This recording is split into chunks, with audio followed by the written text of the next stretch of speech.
Hey guys, today I want to talk to you about my favorite CoverGirl cosmetic, and right now is going to be a newer product for me. I've gotten this in the last 2 weeks and given it a try, and it is going to be the CoverGirl Outlast Stay Fabulous 3-in-1 Foundation.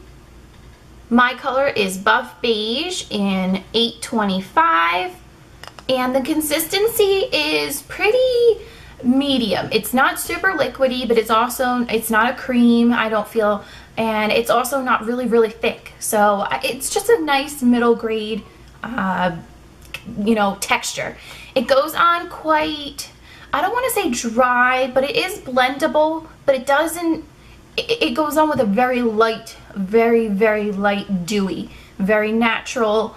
So it's matte, but it still has a little bit of that natural, I don't want to say glimmer because I don't want you to think of like sparkles or anything like that. It just looks natural, blends right in. I do have to say that I have been a long time fan of the Revlon Color Stay foundations. This one is a combo for oily skin, and this has kind of taken its place. I have to say they are quite comparable, so if you're a fan of the Revlon, definitely check out this CoverGirl.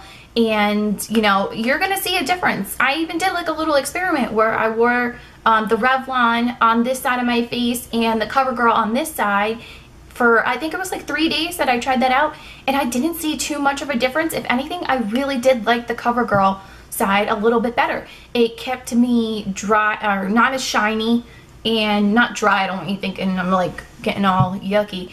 It didn't get me yucky at all. It wasn't a super oil slick. I did have some shine because if you have oily skin, you're gonna get oily, you know. It just kind of happens. We use these products to try and help with those kinds of symptoms, but unless there's a magical cure out there, you're still gonna get shiny. But this definitely helps with that.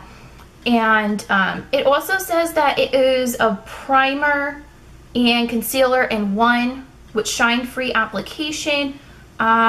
I don't feel like it's too thick that it would be considered a concealer unless you do like 2 coats. Sometimes I'll go through where I have my spots with a second like very light layer and then, you know, touch it up with a concealer later. So I don't feel like it's an all-in-one product, meaning this is the one thing you're gonna need for a super flawless face. But for an everyday look or running, you know, out to do like errands and stuff, this is perfect.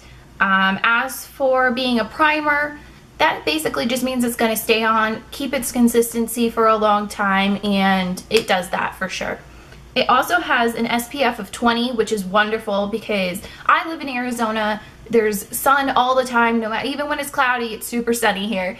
And you want to make sure that you're not getting, you know, wrinkles on your face, so you're going to want to protect it with that SPF, and this does it in one step for me. I definitely recommend this product if you have combination to oily skin like myself. Check it out and you won't regret it. I'll talk to you later. Bye.